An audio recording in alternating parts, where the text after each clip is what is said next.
ನಮಸ್ಕಾರ ರೀ ಎಲ್ಲರಿಗೂ the mixer Kannada box YouTube ಚಾನಲ್ಗೆ ಸ್ವಾಗತ. ಜೈ ಸದಾಶಿವಮುತ್ಯ ಮೂಡ್ಲೋಕ್ ಪುಂಡಿ ಪತ್ತಾಕಿಯೋ ದೋಸ್ತರು ನಮ್ಮ ದೇವ್ರಿಗೆ ನಮಸ್ಕಾರ ಮಾಡಿ ಹಕ್ಕಿಗಳಿಗೆಲ್ಲ ಕಾಳು ಹಾಕಿ ಬಂದ್ರು ನೋಡ್ರಿ. ನಮ್ಮ ಗೆಳೆಯರ ಇವ್ರಿಗೆಲ್ಲ ಬಿಸ್ಕಿಟ್ ಹಾಕಿ ನಾವು ಹೊರಟಿದ್ದೆ ಇವತ್ತು ಹಲಸೂರು ಸೋಮೇಶ್ವರ ದೇವಸ್ಥಾನಕ್ಕೆ. ಮೊದಲೇ ರಜೆ ಆಯ್ತು ಅಂತ ಹೇಳಿ ಇವತ್ತು ಸ್ವಲ್ಪ ರಶ್ ಇರತ್ತಲ್ಲ, ಅದ್ರ ಸಂಬಂಧ ಮೆಟ್ರೋ ಒಳಗೆ ಹೋಗ್ತಿದ್ವಿ ನೋಡ್ರಿ.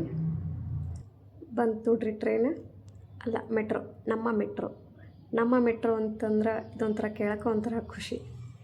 ಸೈಡ್ ಇದ್ದಿದ್ದೆಲ್ಲ ಬಿಲ್ಡಿಂಗ್ ಎಲ್ಲ ನೋಡ್ಕೋತ, ಇವನೇನು ಮನುಷ್ಯರ ಕಟ್ಟ್ಯಾರೋ ಏನು ಮಷಿನ್ಗಳು ಕಟ್ಟ್ಯಾವೋ ಒಂದು ಗೊತ್ತಾಗಲಿಲ್ಲ ನೋಡ್ರಿ. ಆ ನಮನಿ ದೊಡ್ಡ ದೊಡ್ಡ ಬಿಲ್ಡಿಂಗ್ ಇದ್ದು ರೀ. ಮೆಟ್ರೋವಿಂದ ಬಂದಿಳಿದು ಹಲಸೂರಿಗೆ ಬಂದು ತಲುಪಿದ್ವಿ ನೋಡ್ರಿ. ಇದ ಟೆಂಪಲ್ಲ, ಇಲ್ಲಿಗೆ ಬರ್ಬೇಕಂತ ಹೇಳಿ ಭಾಳ ಸಲ ಅಂದ್ಕೊಂಡಿದ್ವಿ, ಬಟ್ ಆಗಿದ್ದಿಲ್ಲ. ಬಟ್ ಇವತ್ತು ಟೈಮ್ ಸಿಕ್ತು. ಬರ್ರಿ ಒಳಗೆ ಹೋಗಿ ದೇವಸ್ಥಾನ ಹೆಂಗೈತೆ ಅಂತ ಹೇಳಿ ನೋಡ್ಕೊಂಬರೋಣ. ಈ ದೇವಸ್ಥಾನ ಪುರಾತನ ಅಂದ್ರೆ ಅತ್ಯಂತ ಪುರಾತನ ಮತ್ತು ಐತಿಹಾಸಿಕ ಶಿವನ ದೇವಾಲಯವಾಗಿದೆ. ಈ ದೇವಸ್ಥಾನ ಚೋಳರ ಕಾಲದೊಳಗೆ ನಿರ್ಮಾಣ ಆಗೈತೆ ನೋಡ್ರಿ.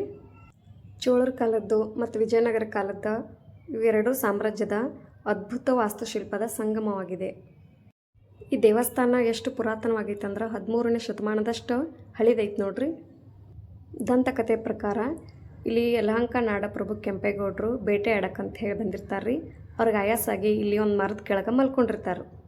ಅವಾಗ ಅವ್ರ ಕನಸಿನಾಗ ಶ್ರೀ ಸೋಮೇಶ್ವರ ಸ್ವಾಮಿ ಬಂದು ಅಲ್ಲೇ ಇದ್ದ ಒಂದು ಶಿವಲಿಂಗವನ್ನು ಪತ್ತೆ ಹಚ್ಚಿ ಇಲ್ಲೊಂದು ದೇವಾಲಯವನ್ನು ನಿರ್ಮಿಸು ಅಂತ ಹೇಳಿ ಅವ್ರಿಗೆ ಸೂಚನೆ ನೀಡ್ತಾರೆ ರೀ. ಅವ್ರು ಹೇಳಿದಂಗನ ಕೆಂಪೇಗೌಡರು ದೇವಾಲಯವನ್ನು ಜೀರ್ಣೋದ್ಧಾರಗೊಳಿಸಿ ವಿಸ್ತರಿಸಿದರು. ಅದಷ್ಟೇ ಅಲ್ಲ, ಇಲ್ಲಿ ಮಾಂಡವ್ಯ ಮಹರ್ಷಿಗಳು ತಪಸ್ ಮಾಡ್ಯಾರಂತನೂ ನಂಬಿಕೆ ಐತಿ. ಇಷ್ಟು ನೋಡ್ರಿ, ನಮಗೆ ಗೊತ್ತಿದ್ದ ಇತಿಹಾಸ ನಾವು ಇದ್ರೊಳಗೆಲ್ಲ ಹೇಳಿದ್ದೀವಿ.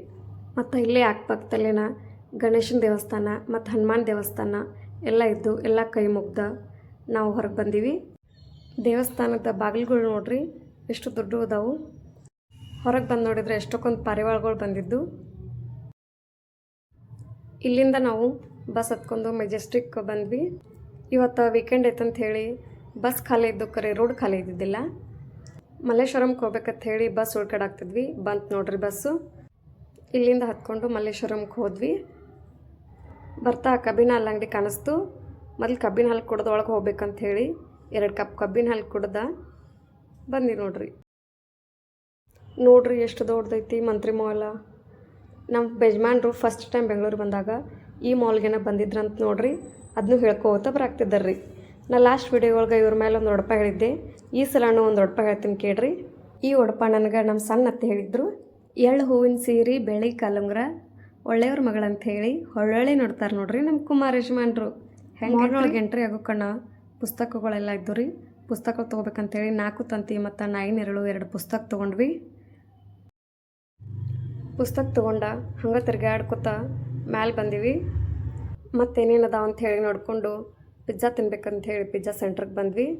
ಅಲ್ಲಿ ಇವರು ಇದೇನೋ ಒಂಥರ ರಿಮೋಟ್ ಟೈಪ್ ಕೊಟ್ಟಿದ್ರು. ಇದೇನಾರ ಸೌಂಡ್ ಆತಂದ್ರೆ ನಮ್ಮ ಆರ್ಡರ್ ರೆಡಿ ಆದಂಗೆ ಅರ್ಥ. ಈಗ ಸೌಂಡ್ ಆಗಾಕತ್ತೈತೆ ನೋಡ್ರಿ. ಇದು ಲಾವ ತಂದೂರಿ ಪಿಜ್ಜಾ. ಇಂತಿಂದ ಹಂಗೆ ಶಾಪಿಂಗ್ ಮಾಡ್ಬೇಕಂತ ಹೇಳಿ ಸಂಪಿಗೆ ರಸ್ತೆ ಹತ್ರ ಹೋದ್ವಿ. ಇಲ್ಲಿ ನೋಡ್ರಿ ವಾಚ್, ಡ್ರೆಸ್ ಮತ್ತು ಬ್ಯಾಂಗಲ್ಸ್, ನೆಕ್ಸ್ಟ್ ಬ್ಯಾಗ್ಗಳು ಇವೆಲ್ಲ ಎಷ್ಟು ಬೇಕಲ್ಲ ಅಷ್ಟು ರೇಟ್ ಒಳಗೆ ಇರ್ತಾವೆ. ಭಾಳ ಹೆವಿ ರೇಟೇನು ಇರೋಂಗಿಲ್ಲ. ನಾವು ಹಂಗೆ ತಿರ್ಗಾಡ್ಕೊತ ಬಂದೀವಿ. ಮುಂದೆ ಬಂದ ಹಸು ಆಗಿತ್ತಂತ ಹೇಳಿ ವಿದ್ಯಾರ್ಥಿ ಭವನಕ್ಕೆ ಹೋಗ್ಬೇಕಂತೇಳಿ ಬಂದೀವಿ.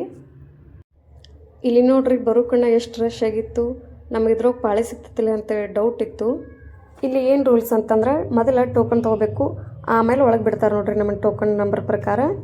ಇದು ಸಿನ್ಸ್ 1943 ಅವಾಗ ಸ್ಟಾರ್ಟ್ ಆಗಿದ್ದು ನೋಡ್ರಿ. ಇದು ಹೋಟೆಲ ಇವತ್ತಿಗೂ ಭಾರಿ ಫೇಮಸ್ ಹೋಟೆಲ. ಹಳಿ ಪಂಚಾಂಗ ನೋಡ್ರಿ.